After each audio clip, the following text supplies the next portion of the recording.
All right, we are live, back again, and good morning, good morning.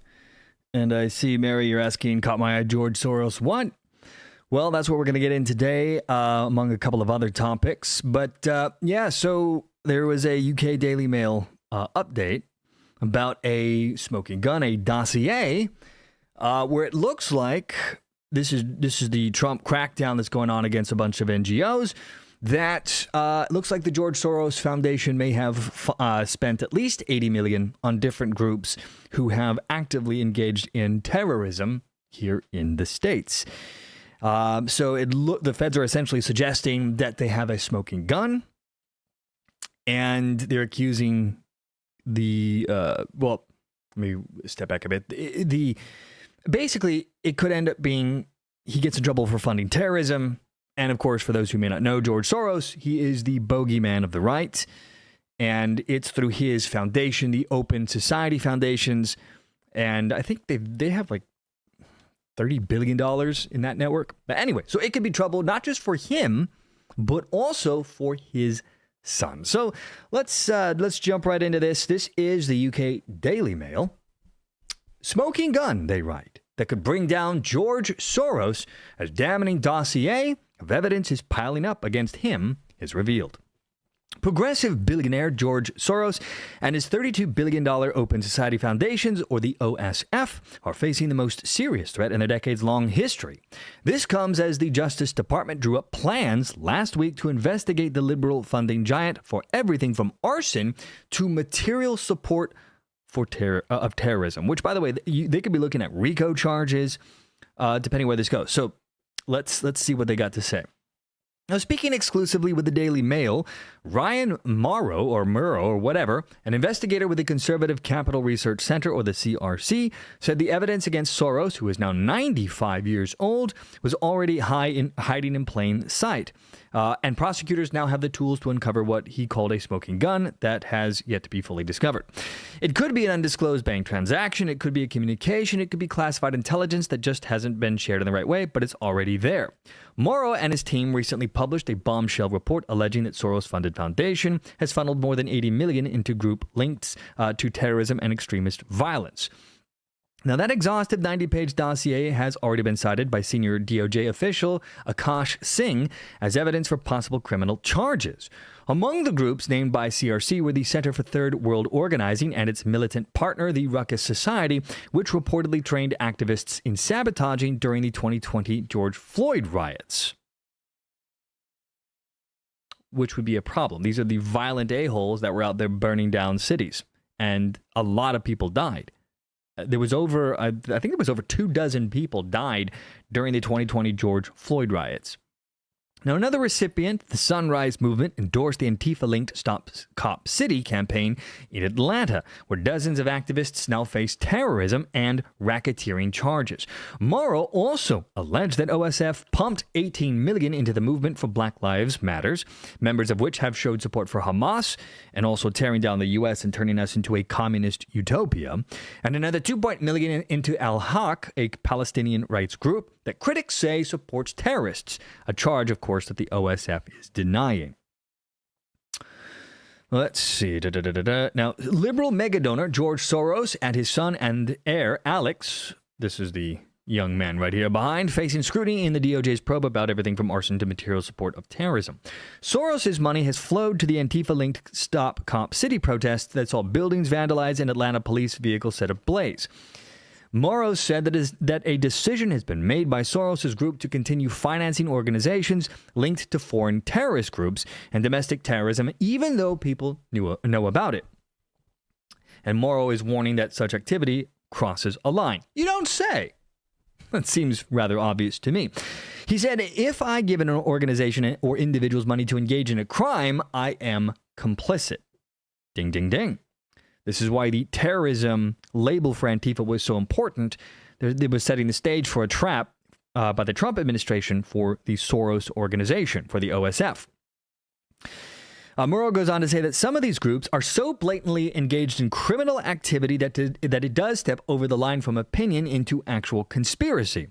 And according to the New York Times, Singh has instructed more than half a dozen U.S. attorneys to explore charges against OSF, ranging from racketeering and wire fraud to arson and material support for terrorism.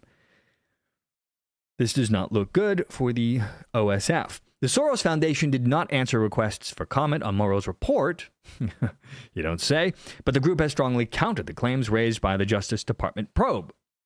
The OSF said in a statement that these accusations are politically motivated attacks on civil society meant to silence speech the administration disagrees with and undermine the First Amendment right to free speech. Well, I think you have a problem when your so-called right to free speech is incitement of violence and or funding terrorist organizations. Let's see. Now, the group insisted that it unequivocally condemns terrorism, even though it apparently is supporting it financially, and that its activities are peaceful and lawful. Soros, the Hungarian-born hedge fund tycoon, who, by the way, is a U.S. citizen, funded OSF decades ago to support democracy movements in communist and post-communist countries. Yeah, this guy is definitely not supporting democracy. By the 1990s, it had expanded into the United States, where it bankrolls progressive causes from racial justice to climate activism. That record has made Soros a villain to the American right, accused of masterminding unrest and violent protests through a sprawling web of nonprofits. Let's see. Now, in 2023, Soros handed control of the OSF to his son, who is 39 years old, who has pledged to step up the fight against what he calls authoritarianism at home and abroad. But Miro, or whatever, warned that Alex, who married Hillary Clinton aide Huma Abedin, I didn't know that, in a lavish Hamptons wedding, why does that matter, may have inherited more than just a funding empire. The OSF website itself admits that it didn't disclose everything. If disclosing grants would endanger a grantee or the foundation, they keep it a secret. So what we've uncovered is just what they're uncomfortable telling the world. Now, the DOJ probe comes at a fraught political moment, as President Trump has repeatedly demanded Soros be jailed, branding him an enemy of the American people. The Times reported that Singh's memo instructs prosecutors to treat the Soros case as a priority, in a stark break from decades of practice meant to shield the DOJ from political interference. Morrow believes that Soros' probe will just be the start of a sweeping effort against America's network of non-organization or governmental organizations, and indeed it will. There's been too much violence, there's been too many protests, too many riots that have had funding from NGOs. Think about how many times we've seen riots and protests, say in LA, where everyone magically has signs, flags, uniforms. How does that happen? Well, that comes from funding. They're getting the money from somewhere. And you're going to have organizations like the OSF that would be part of that. And when you have groups that are actively trying to undermine democracy, undermine our representative republic, and undermine our way of life in general, this is an existential threat that you got to look into. So if it turns out that they nail this guy, I'm not going to feel bad about it. Let's see. Now, Morrow goes on to say that there's a real safe harbor for terrorism and extremism within the American nonprofit sector, and you have an entire infrastructure with unimaginable amount of wealth exploiting that. Sarasota locked the SOB up forever. Look, if he's been funding terrorism, yeah. And what's nice is, I'm not nice, but I wonder, because he has American citizenship, is that going to make it easier to get him? I don't know. I got to look into this. Now, let's see. Police, when pro-terrorist groups organize and fundraise on Iranian soil, we call it state sponsorship of terror. When the same thing happens on U.S. soil in the nonprofit sector, we call it charity. For Soros and his son, the stakes could not be higher. If federal prosecutors follow Singh's roadmap, they may soon face an unprecedented criminal trial. This is a new day, Morrow said. We are not going back to the way it was before. So, I guess let's ask the obvious question. What does this mean for our good old friend and ally, George Soros and son? What could the U.S. do to this rogue billionaire? Well, for Soros, I think it's pretty obvious the stakes are high. Now, he's an old man, but his son is also in trouble. And because he's a major donor and his son has taken personal ownership and accountability of the OSF, which means that the son could face liability if the prosecutors could prove intent or complicity, right, in funding these potentially illegal activities. So they could be screwed because the federal government, I think, will be looking to find evidence, for example, of undisclosed transactions, communications, or material support of terrorist organizations, aka Antifa. You could be looking at racketeering, RICO charges, right, which is how they took down the mob.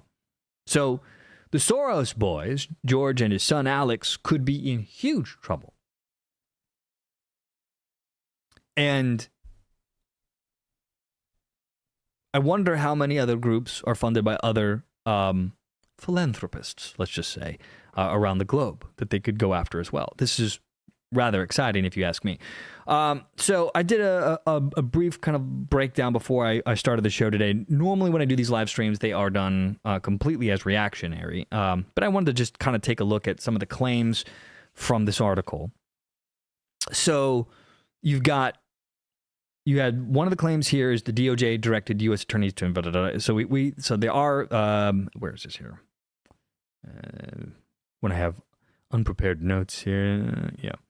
So the 90-page dossier that they referenced here is alleging the $80 million in funding from the OSF to terrorist-linked groups. Now, this has been confirmed. This report was released on September 17th. And you had Murrow, the counterterrorism expert, discussing this. And then you got the DOJ memo explicitly citing this report. So that is underway. And then, of course, yeah, we can verify the funding for Black Lives Matters, which is not yet directly linked as a terrorist organization, but they should be. They're as bad as Antifa. They're, aside from being a hate group and racially motivated, and they've personally been supporting Hamas groups, pro-Hamas groups. They should be labeled as terrorist organization. I don't know why Trump hasn't done it yet, but I think eventually we'll see that. So, yeah, and with Trump and his DOJ directly focusing on George Soros, this would not surprise me at all if the hammer comes down. So, I don't know. I mean, we're in uncharted territory, and I'll be honest. Prior to this election cycle, I just, the idea of law and order directly going after some of these people, it just seemed like an ethereal wish that was never going to happen. And yet, we see the indictment of James Comey. And, I mean, he's looking at minimum with the first two charges at potentially 10 years in jail. And believe me, they will find other things to tack onto this as their investigation goes on. So he's kind of screwed as well. So I think we might actually see real accountability. For the first time in our lives, the right is actually going to use the tools of our Justice Department to go after criminal behavior. I mean, what is this? How did this happen? What timeline are we in? What alternate universe? I'm genuinely surprised and encouraged to see that law and order actually might mean something again, because it hasn't for a very, very long time. But I guess when you, as the president, who is the head of the DOJ, the head of all the, he is the ultimate lawman in the U.S., when he's been shot at, physically wounded by an assassin, and they attempted to jail him, there's been lawsuits against him, and now his good friend Charlie Kirk murdered. I guess maybe that would put a fire under your butt to do something about this. So what we could see here, if this probe finds enough evidence, you could expect RICO charges that would completely dismantle OSF, and potentially maybe some criminal charges for Mr. George Soros and son. So what a world, right? That would be amazing to see. Let's see. Let's check the comments here. Diane, you don't need to know. Like no kings and pellets and bricks delivered across the nation. Exactly. Like, where did that stuff come from? How were they so organized? And I'm not going to get to it on this particular stream. I got home really late yesterday, so I didn't get time to look at the crackdown in what was it? Was that Portland or Atlanta? where they found some explosives, guns. I mean, they were looking to bomb an ICE facility. So this is, I think groups like Soros their days might be numbered here, which would be good long term, because you got to wonder how much of the violence in the U.S. is simply propped up by paid actors. How much of it is really grassroots? I mean, I have a couple of follow-up stories that I'm going to cover here, and the next one I'm going to talk about is the LGBT breakup with the trans community. And you kind of wonder, because a lot of that was funded as well, and it kind of drove that whole cancel culture, threats of violence, yeeting people off the internet, depersoning. How much of it was funded? That's what I want to know. So this is an exciting time, and we will absolutely be checking in on this as developments come, because I am excited to see actual movement here by the DOJ. So kudos. All right, let's see. Let's move on to this other fun little story here. I covered this a couple of days ago, maybe about a week and a half ago, about the breakup between the LGBT from the T getting kicked out, the TQ, the queers, and the plus barbecue and all the rest. So now you've got just the lesbian, gays, and bisexuals who are saying, screw you to the trans community, and basically saying, we are going to do our own thing from here on out. So this is a call for freedom for the gays and the bis and the lesbians from their insane anti-science and, let's be honest, generally weird community that is the transformer people. Now, there are nice transformers out there, but there's a lot of militants, there's a lot of hatred, and of course you've got the fans at the playground, aka pedo Joes out there, who have been pushing their sexuality onto children, which is a big no-no for most normal people. And we had to have seen this coming because, I mean, come on. Once you start sexualizing children, that's it. You've lost the plot. All my life, I grew up in California. I had a lot of hippie friends. I had gay friends when I was younger. There was a couple of in-the-closet people, and you never cared. It was, you lived and let lived, maybe from a moral standpoint, but you didn't care. And then there was a campaign for gay marriage, and they won. They got it. And for some reason, when that battle was won, the left did not like the fact that it didn't have a crusade anymore. And so adding the Transformers into the movement allowed there to be a new crusade. And it's just never stopped since then. And the gay community has been held hostage by the trans. You had the steep rise in the militant wing of this group, the thought police, attacking and censoring and deplatforming anyone who disagreed, and not just from outside the movement. But in the video that I did about 9 days ago on this subject, I've seen dozens and dozens of comments from folks within the gay community who have said, yeah, we were silenced. They couldn't talk about it. So this seems like an inevitable reality, a consequence of the T side of the movement bullying the rest of the country and the rest of the world. Let's be honest. All Western societies have been under this tyranny now for the last 15 years. And I think the fans of the playgrounds, the MAPS community, the minor attracted persons, as they try to call themselves, aka rebranding away from pedophiles, was the final nail in the coffin. So this whole wave of lunacy, this wave of violence and cancel culture, which inevitably drew the entire world against the movement as a whole with their disgust and now actual outright hostility. The pushback from the normies, I think, is becoming so intense that I think the LGBT community recognizes the danger that they could lose a lot of the ground that they have gained, not just from acceptance as a whole, but you could even see, and I'm not predicting this, But don't be surprised because the outrage is so severe that you could see hard-fought rights gained, lost. I wouldn't be shocked to see the reversal of gay rights marriage in the not-too-distant future. I'm not saying that's going to happen, but the outrage is so intense because once you start going after children and forcing this down people's throats, what do you think is going to happen? I think this was an inevitability. And there are people that agree with that as well. But the left, my friends, is not celebrating this move. No, no, no. It's either ignoring it, like I checked The Guardian, Mother Jones, The Intercept, Slate, Vice, a bunch of these left-wing rag sites, and nobody's talking about it. Or when you do, there's outright hostility to this breakaway movement from the left. They don't want the gay community to reassert themselves and gain their own independence. Which takes me then to this article. This is from, let's see, we've got two here. This is from the LGBTQ, Sexual Orientations and Radical Ideologies.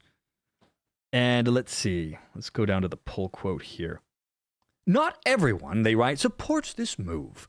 A spokesman for the Beaumont Society, the UK's largest transgender support group, claimed that this new coalition reflects efforts of well-funded groups with their own agenda to divide the LGBTQ plus IA barbecue family. According to the Telegraph. The ILGA Europe also responded, stating that division only weakens the advancements we've already made, while collaboration across groups with different needs is the path to lasting change for all, not just for some. But see, here's the problem. Being trans does not mean that you are gay. You can be straight and trans. The gay community knows this, but they've been lumped in with the same group.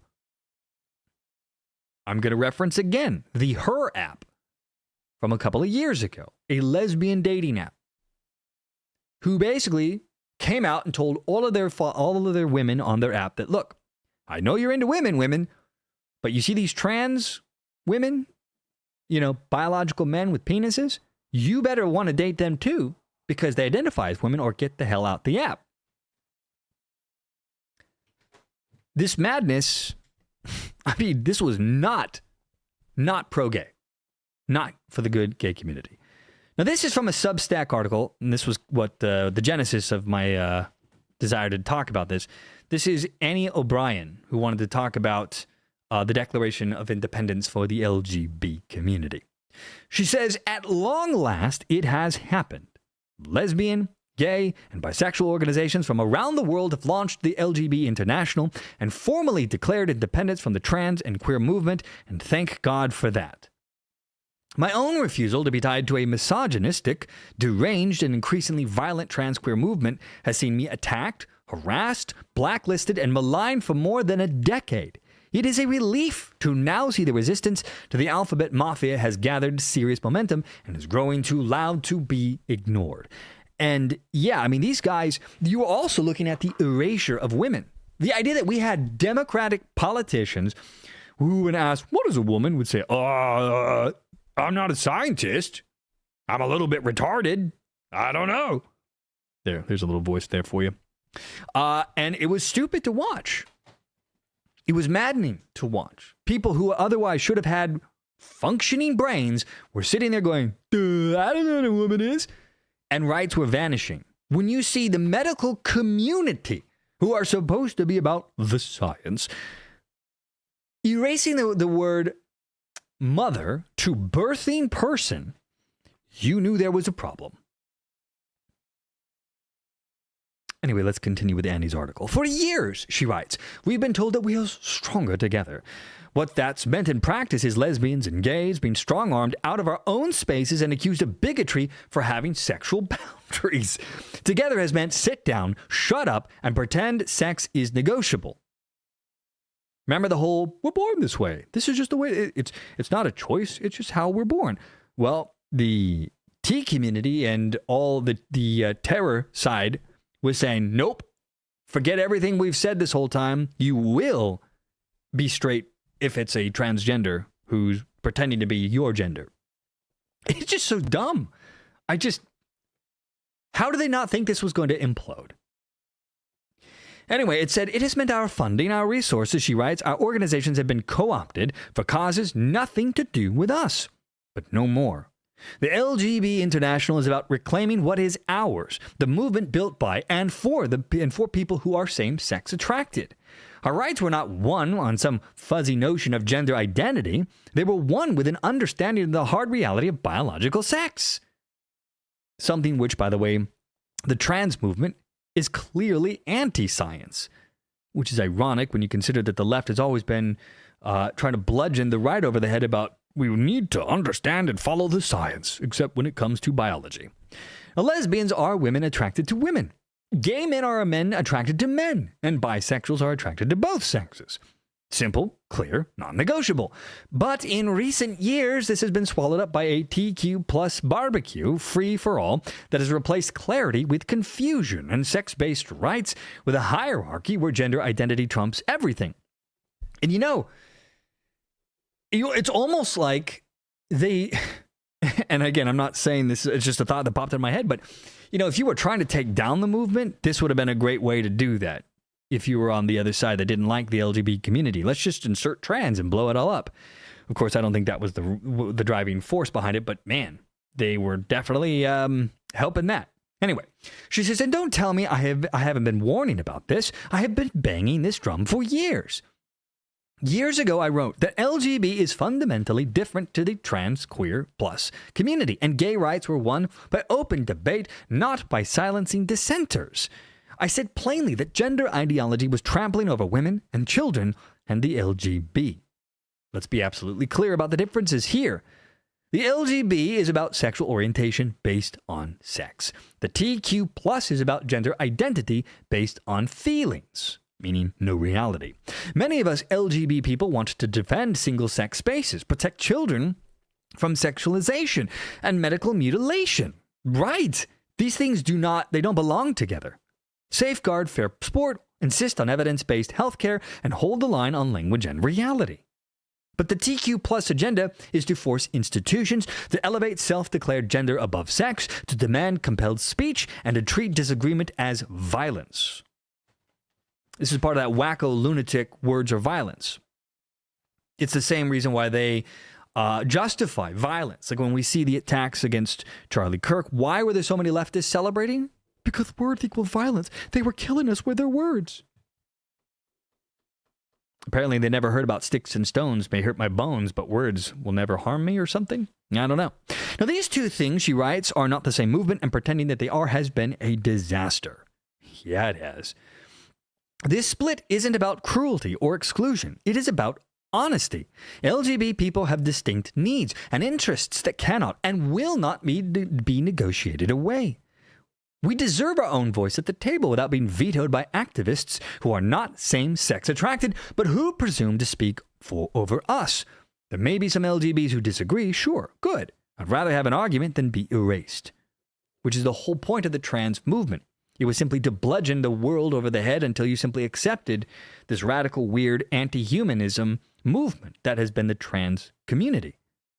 Not all of them, of course, but a huge portion of them, the vocal majority, has been violent, has been forcefully trying to make everyone just go along with this insanity.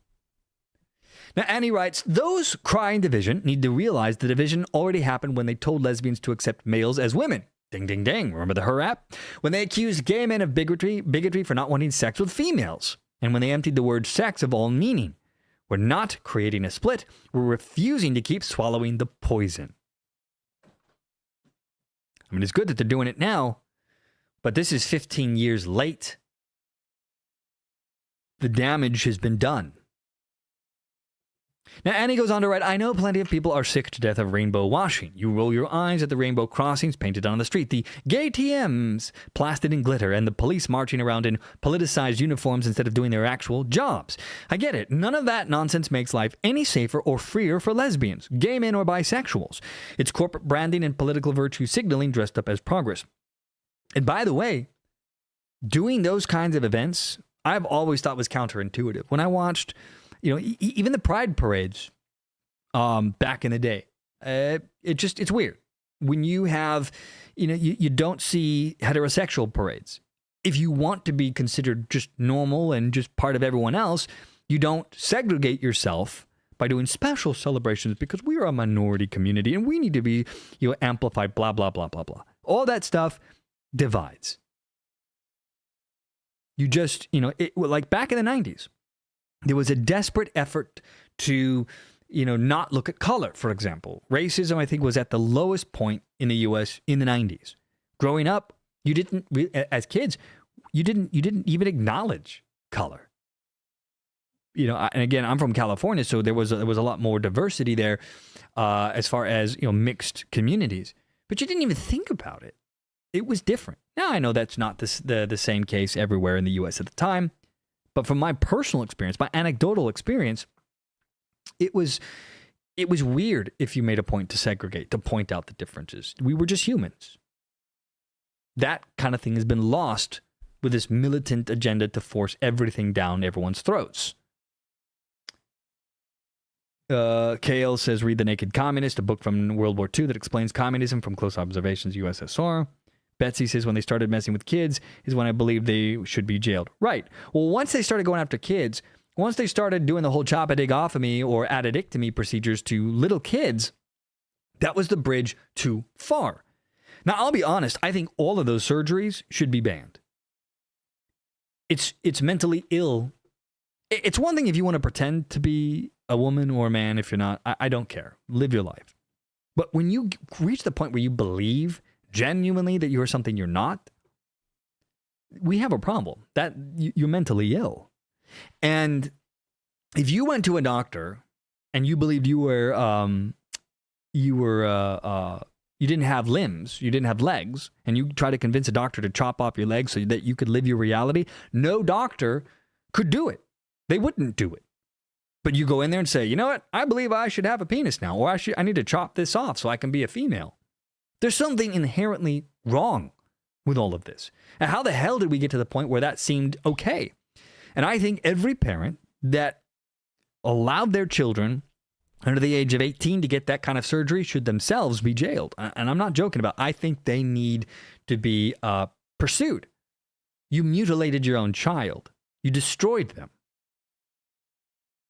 It doesn't get much more sick than that.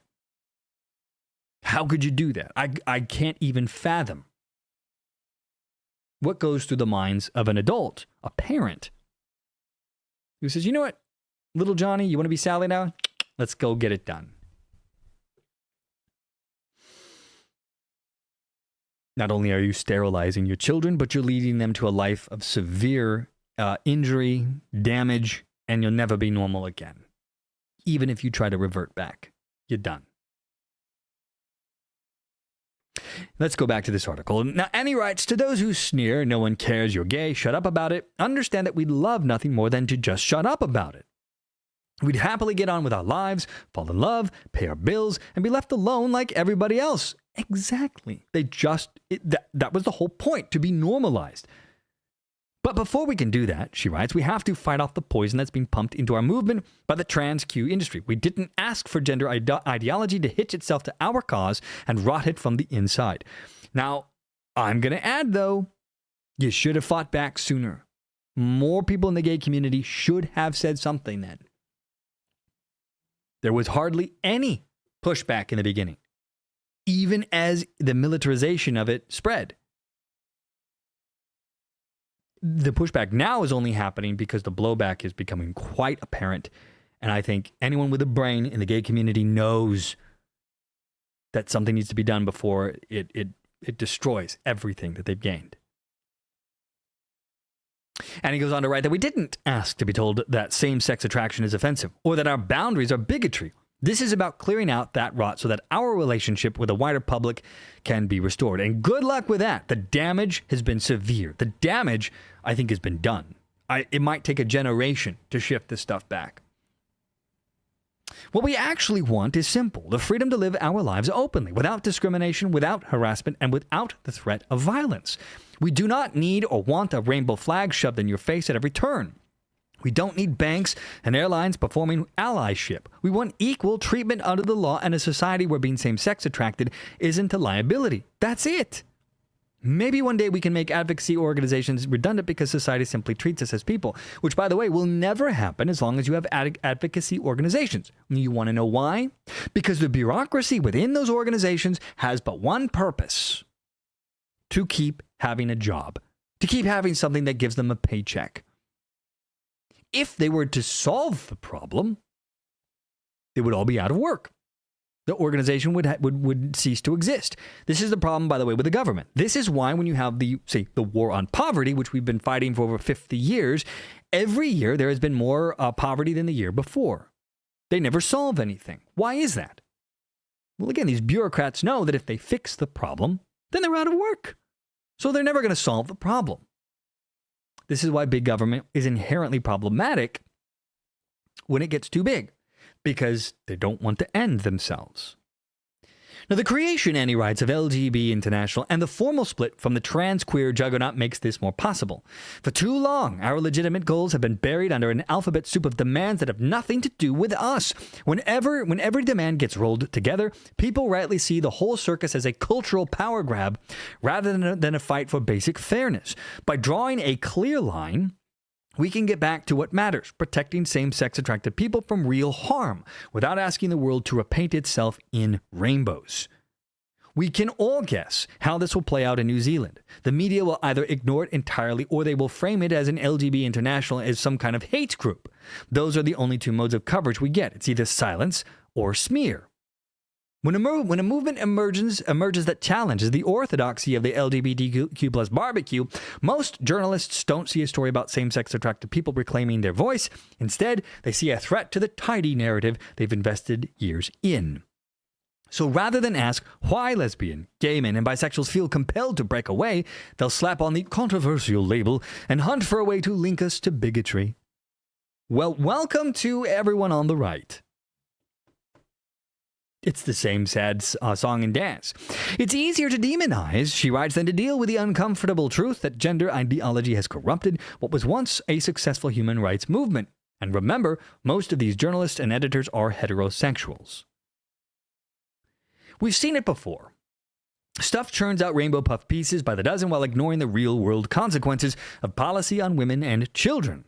The RNZ runs endless features celebrating inclusion, but can't bring itself to platform dissenting voices without framing them as dangerous. Right, the whole inclusive narrative is garbage. Inclusion simply means exclusion. It's the inevitable, it's like the anti-fascists calling themselves, we're anti-fascists, while actively participating in fascist tactics, in brown shirt tactics. Words mean things, and a lot of these different groups try to usurp them. Why do you think there's the term unhoused instead of homeless? Makes it sound better. Or birthing person instead of mother. The idea is to indoctrinate the next generation into not seeing the difference, into being blinded to reality. Now, the NZ Herald has perfected the trick of reporting women's concerns about sports or safety only to bury them under quotes from activists calling these women hateful, like J.K. Rowling. When the group I was previously the spokeswoman for, Speak Up for Women, tried to host public meetings, the coverage wasn't about the issues. We were smeared as a hate group. Again, welcome to the right, and how the right is treated. And venues were pressured to cancel. Massey University deplatformed me, Dr. Holly Lawford Smith, Megan Murphy, and current Race Relations Commissioner Dr. Melissa Derby as a result. And when Posey Parker came to Auckland, the violence at Albert Park was whitewashed, with Stuff and RNZ calling the mob a celebration of love. I hope this wakes you up, by the way, to the pattern of the left. They always do this. The media, the content creators who support the media and the left wing, they always whitewash this stuff. Don't believe your lying eyes. Mostly peaceful. Religion of peace. It all falls under the same blanket. Now, and he writes that the pattern is always the same. Dodge and the substance, reach for the smear. Ding, ding, ding. That's exactly what we can expect now. If the media cover LGBT International at all, it'll be with scare quotes, loading framing, and the inevitable attempt to link us with the far right. But the public is not as stupid as our media think they are. Ordinary New Zealanders can see the difference between a movement grounded in sex-based reality and one that insists biology is offensive. So yes, the papers might ignore this news or worse, smear it, but no amount of lazy headlines from Stuff, RNZ, or the Herald will stop us. To genuine allies, including the trans people who recognize the difference between basic courtesy and the wholesale rewriting of reality, you're welcome at the table. This isn't about shutting doors, it's about setting boundaries. You don't have to agree with us on everything to see the sense in defending biological reality and the integrity of same-sex attraction. But make no mistake, LGBT people will be back in the driver's seat of our own movement. Well, you've got a fight on your hands, because don't forget that the other side, the trans community, or the LGBTQ plus side of the trans community, doesn't want to talk about reality, doesn't care about the truth. This is why it's all about cancel culture. It's forcing you to agree. It's 1984, erasing words. You can only have positives, no negatives, double plus good. That's what the modern left has become. The era, say here in the US, the era during the Clinton presidency, the Democrat Party, the left then, is dead. You have radicals on every corner. They're usurping the party, growing ever stronger as days go by. But I do think long term, this is going to drive more and more people to the right, simply because it's the only side right now that has any modicum of reality. There are crazies on the right, sure, but they are dwarfed by their leftist counterparts right now. The plot was lost. Now, Annie writes that we fight for achievable goals, not abstract identity politics. We will not stand for violent mobs, marching in our names, dressed in black and covering their faces. She's talking about Antifa. We condemn the overt sexual performance and predatory nature of autogynephilic males, or that's not pronounced properly, but whatever. We call out the grift of so-called Rainbow Pledge organizations that fleece companies in exchange for a stamp of approval based on indoctrination of queer theory. We also demand a return to debate rather than denunciation. You've got your work cut out for you, Annie. Our movement was built on persuasion and open argument, not on silencing, not on shaming or canceling those who disagree. We have seen what happens when the conversation is policed by outraged mobs, is people retreat, common sense gets abandoned, and the public turns away in disgust. Again, you're 15 years late here. But she says that we will not play that game anymore. Above all, we are reclaiming the wheel of our own movement.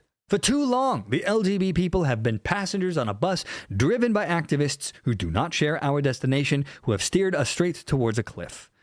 That era is over, she claims. We are taking back control, and we're setting a course grounded in reality, fairness, and the defense of same-sex attracted people everywhere. That is a big, big task, I'm afraid. When you think how much damage has been done up until now, because if she had come out and said this a decade ago, if the LGBT International had appeared 10 years ago, when the insanity was only a few years in, this might have been a easy, clean break. But now, the outrage over the indoctrination of children, the sexualization of children, the mutilation of children, and the cancel culture, and the attacks left and right on anyone who would deviate from the dogma, people are not going to forget that. I still think that gay marriage itself could be in trouble unless enough of the gay community stand up and throw away the trans community as a whole. You can't just break away from them. You're going to have to push back on them. You're going to have to join the sane people in fighting back. Otherwise, your average Joe is just going to go, okay, they've separated. I don't believe you. Think about J.K. Rowling. Perhaps one of the most successful book writers ever. Right? She writes the Harry Potter series. She's been a big activist to the gay community.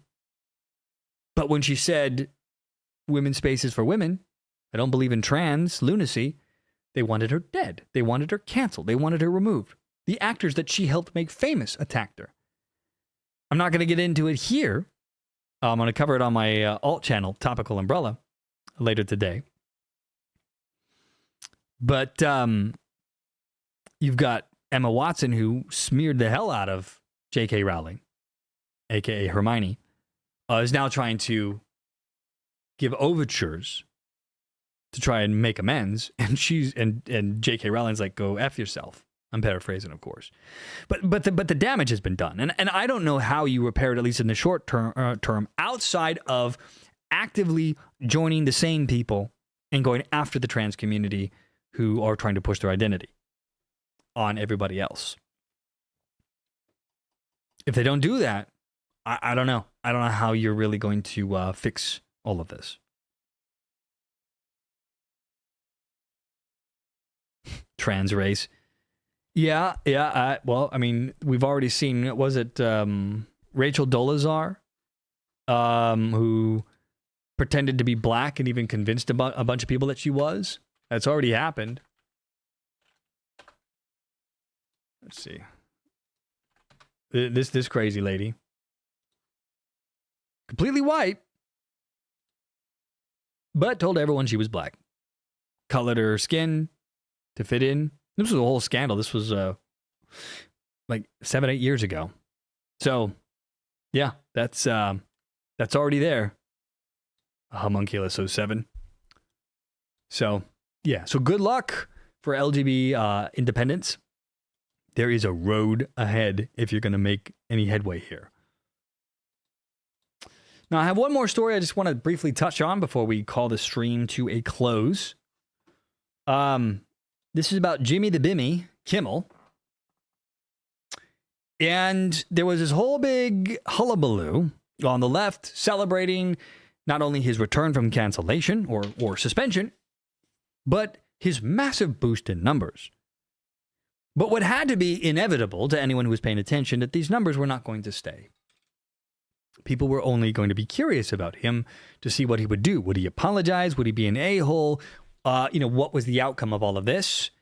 And so now we find that, oopsie doopsie, the numbers have crashed. I didn't get to this a couple days ago, so I kind of wanted to touch on it today. Jimmy Kimmel's big comeback crashes by the third day, with ratings plummeting 70%. Oh no.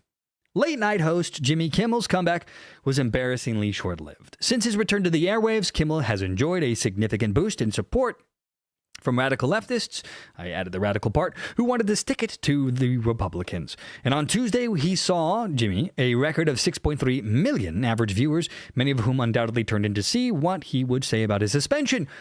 But on Wednesday night, he only managed to pull in 2.4 million, which is leagues above his normal average of 1.7, but constitutes a 70% drop from the previous day. He managed to climb over Stephen Colbert and Jimmy Fallon, but fell short of Gutfeld, who's on cable on Fox, which is 3.2 million average viewers. And it will likely continue to return to its baseline viewership in the coming days and weeks, which means it will once again be costing the network money to produce. Outkick's Bobby Barack wrote, between Kimmel making around $17 million a year, his large staff, and the show's production out of Los Angeles, ABC is almost certainly losing money on the program.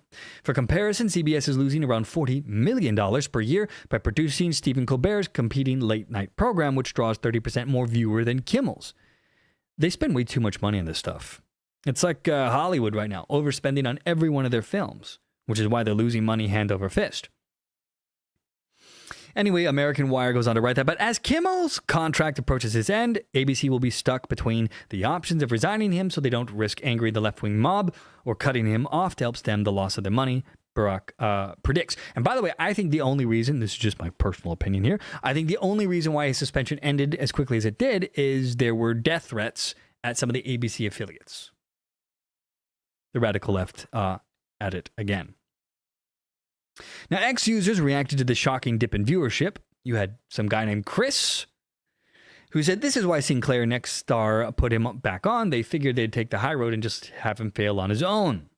JSB wrote, of course, everyone logged on to see what numbnuts was going to say when he came back on the air, and that shouldn't be confused with the show somehow magically becoming popular. Because the left, by the way, was telling everyone, oh, he's popular now. Donald Trump is saved.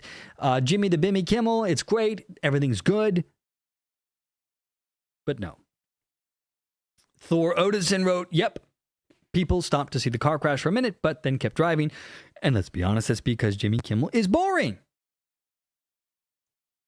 He must have been a comedian somewhere, but for the life of me, I can't remember when. His show was just outright boring. I've tried to watch it once or twice over the years, and it just, oh my God, I can't make it through a program. Let's see. MAGA Mike writes, they did us a favor putting him back on. Now he'll get canceled because he's horrible instead of everyone blaming Trump. Where is my hat? Says it's because people are getting tired of people talking about politics and every single thing they do. Ding, ding, ding. It's supposed to be a comedy show, but it's just politics. Angela Clifton writes, I didn't think Jimmy Kimmel could make me laugh, but that certainly did. Meaning his drop in numbers. And Amy says, this is my prediction. Disney brought him back to prove they are for free speech, and then it will silently pull him off the air in less than 2 months because his ratings are so bad. And affiliates refuse to air the show. So, yeah, Jimmy's numbers are basically cratering, and we'll see. But it doesn't look good for the Kimster. So, all right, my friends, I will likely be on my alt channel, let's see, later today for another live stream where it's going to be some entertainment news. I'm going to talk about the J.K. Rowling stuff and all that goodness. So that will be here, if you're not familiar with my alt channel. I'm going to try to keep these two channels a little bit separate on their focuses. Topical Umbrella is my personal project, and it's my baby, and I love it. And I try to have more sarcasm and humor here. This bigger channel, because of what this used to be a medical news channel. And so I try to keep things a little bit more serious-minded in respect to the older audience that's been here. But, I want to be able to expand on what I cover. So Topical Umbrella is essentially the alt channel where I'll do other streams, other videos, and that will vary more in topic types. So, but I am intending to talk about the J.K. Rowling story and kind of go over why Emma Watson's overtures are wasted. But I think it could mean some shifts here, and I'll get into that later. So, again, thank you all for joining me today. It's been a pleasure, as always, to be with you guys. And, I look forward to seeing you guys in future videos. Might be on later tonight to do some more stuff, but we'll see. But for sure, we'll have content for tomorrow. So thanks again for joining me, guys. I will see you all